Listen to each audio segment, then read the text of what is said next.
ودلوقتي جه وقت الجولة السادسة، فهنشوف هنعمل التشكيلة، هنغير مين ونجيب مين، وفي نفس الوقت هنشوف جبنا كام نقطة في الجولة الخامسة. فما تنساش في القناة وفعل زر الجرس عشان يوصلك كل جديد، ويلا بينا نبدأ. بالنسبة بقى للجولة الخامسة، احنا جبنا 42 نقطة، نزلنا قوي عن المرة اللي فاتت. في الجولة الرابعة بعد استخدام الوايلد جارد احنا كنا دخلنا في التمانينات، ف 42 نقطة. حراسة المرمى هندرسون جاب لي نقطة من كريستال بالاس. خط دفاع كاش اللي انا كنت واثق فيه من استون فيلا، اعتقد استون فيلا اتعادلت عامه، بس كاش عشان سجل جون فجايب 10 نقط. منوز جايب لي نقطتين. فان دي فان وتاني مرة يخزوقني في ال6 جولات، ما كانش العشم يا فان دي فان. توتنهام اتعادلت 2-2 مع برايتون، فجاب لي نقطة واحدة كده، خزوقني الجولة دي، وكان مخزوقني في الجولة التالتة قدام بورنموث. اما نشوف اخرتها معاك ايه.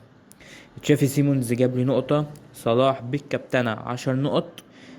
سيمينيو 5 نقط. روجرز نقطتين. مش عارف كنت جايب العشم منين، اللي انا واثق في استون فيلا وقلت استون فيلا ده ماتشهم، ده ماتشهم قدام ساندرلاند. يلا. جواو بيدرو نقطتين. جواي كيرسي نقطتين. ماتيتا 6 نقط. فالمشكلة النقط انت تحسها كويسة، بس في نفس الوقت 42 نقطة. الدكة بتروفيتش 6 نقط، ليفرامينتو 6 نقط يعني. بتروفيتش جايب اكتر من هندرسون ب5 نقط، ليفرامينتو جايب اكتر من فان ديفان ب5 نقط، يعني 10 نقط اهم كنت هحطهم كمان كانوا هينضافوا على 42.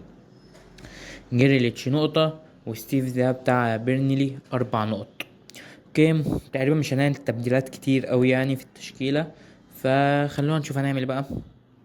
في حراسة المرمى احنا كنا في الوايرد كارد جايبين بتروفيتش عشان الجولة دي، الجولة السادسة، عشان ماتشه سهل، عشان هندرسون عنده ماتش ليفربول. فاحنا جبنا بتروفيتش عشان عنده في الجولة التالتة دي آه ليدز يونايتد. ففي حراسة المرمى بتروفيتش. خط دفاع الاستكمال الثقة مع كاش قدام فولهام. انا حاسس بقى لاستون فيلا ده الماتش، ده جيت دور، وده الماتش اللي خلاص استون فيلا لازم تكسبه. استون فيلا ما كسبتش اول 5 جولات، فانا حاسس ان فولهام هتبقى بدايه رجوع استون فيلا ومساهمات واتكنز وروجرز وكده. فانا واثق في كاش باك استون فيلا. وعشان النقط في الدفاع وعشان الماتش بتاعهم سهل برضو، فسينسي من بورنموث اللي عنده ليدز يونايتد عشان بيقولوا بيجيب نقط كتير في الدفاع، فانا هجربه بقى. واستكمالا للثقة لفان ديفان قدام وولفرهامبتون. وانا بقول لك اهو، توتنهام هتخسر من وولفرهامبتون، وكل لعيبة توتنهام هتخزوقنا الجولة دي. تشافي سيمونز ما كنت عايز ارجع قدوس، بس لسه استكمالا للثقة يا تشافي سيمونز قدام ولفرهامبتون. صلاح قدام كريستال بالاس. سيمينيو قدام ليدز يونايتد. الرابع معاهم في نص الملعب بقى جريليتش، اللي من ساعة ما جبته ما عملش حاجة اخر جولتين، والصراحة يعني عمل في استون فيلا كان ممكن يطلع بجونين واسيست بس لورا مارتينيز. فجريليتش قدام واستهام. ثقة يا جريليتش، يا رب تعمل حاجة.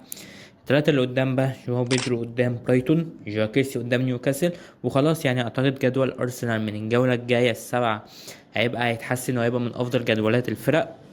فجواو كيرسي كده مكمل معانا في المدى البعيد، وممكن نجيب لاعب كمان من ارسنال.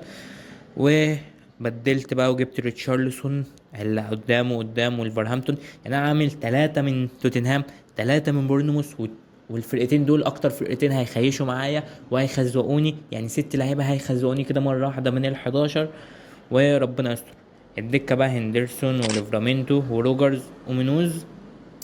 فانا مش عارف الكابتنه بقى. عايز اخد ريسك الصراحه في الكابتنه. انا داخل الجوله دي نفسي اخد ريسك الصراحه. الكابتنه المضمونه صلاح قدام كريستال بالاس، يعني سواء صلاح ما بيعملش حاجه او بيعمل حاجه فدي بتبقى الكابتنه بتاعتنا المضمونه. بس الصراحه عايز اخد ريسك قدامي سيمينيو وقدامي جواو بيدرو. انا ما اعتقدش ان في حد تاني يعمل حاجه، ممكن احط ريتشارلسون برضو. فالتلاته دول مش عارف ماتش برايتون ولا ليدز. يعني ليدز برايتون حاسس ان ليدز هي اللي هتبقى اسهل. انا هاخد الريسك على سيمينيو، وهحط الكابتنة لحد دلوقتي النهارده الخميس الكابتنة على سيمينيو. يا رب تكمل والريسك ينجح، ويبقى اول ريسك ينجح معايا في حياتي كلها. بعد ما عملنا التشكيلة وشوفنا بقى بدلنا مين وجبنا مين، الجولة دي جبنا ريتشارلسون وجبنا سينسي، عشان الجولتين اللي فاتوا ما كناش بدلنا، فكان معانا تبديلين. جبنا مدافع ومهاجم. فخلونا كده اخيرا نتوقع ماتشات الجولة دي، والبداية قدام مانشستر يونايتد وبرينتفورد. اتوقع مانشستر يونايتد هيكسب 2-1، وموبيمو هيعمل حاجة وهيجيب نقط الجولة دي. ليدز يونايتد وبورنموث، اتمنى كلين شيت كده بورنموث. ونقول 4-0 لا 4 دي كتير قوي، 4 كتير قوي. يعني 2-3 انا راضي والله، وسيمينيو يجيب جون يعني انا راضي. بس يا رب بس كلين شيت، انا راضي بالكلين شيت. تشيلسي برايتون انا مش فارقه معايا الكلين شيت الصراحه. فنقول مثلا 2-1 تشيلسي، وجو بيدرو هيجيب جول ان شاء الله ويعمل اسيست يعني او جون، لا جون، انا راضي بجون واحد. مانشستر سيتي وبيرنلي، يعني حاسس كده كده كلنا هنروح ونقول نتوقع السيتي، بس انا ليه مش عارف احساسي ان بيرنلي هتكسب او هتتعادل. بس 2-0 للسيتي، وهالاند مش هيعمل حاجه الجوله دي يعني عشان تبقوا عارفين يعني. كريستال بالاس وليفربول مش فارقه معايا الكلين شيت برضو، بس فارقه معايا الصراحه يعمل حاجه. ف دفاع كريستال بالاس جامد. حاسس الماتش ممكن يخلص تعادل، بس انا اقول 2-1 لليفربول، وممكن يبقى ال 2-1 دي في اخر دقيقه. نوتنجهام وساندرلاند، نوتنجهام الموسم ده وحش قوي، ساندرلاند اللي عامله مفاجآت الموسم ده. وماتش ساندرلاند بالنسبه لنوتنجهام ممكن تقول ماتش سهل، بس ساندرلاند جامده الموسم ده وعامله مفاجآت. ونوتنجهام هتعوز ترجع لفورمة الموسم اللي فات، او يعني تعمل حاجه بس عشان الموسم ده واقع خالص. فمش عارف احساسي ان الماتش ده هيخلص تعادل. ف 1-1 2-2 مش عارف. توتنهام وولفرهامبتون الاخير في الجدول، الاخير. فيعني توتنهام ما ينفعش تخرج من غير الكلين شيت، لازم الكلين شيت. ولازم على الاقل 3-0 تشارلسون جنا جونين، تشافي سيمونز اسيست، فان يطلع بدماغه يحط جون.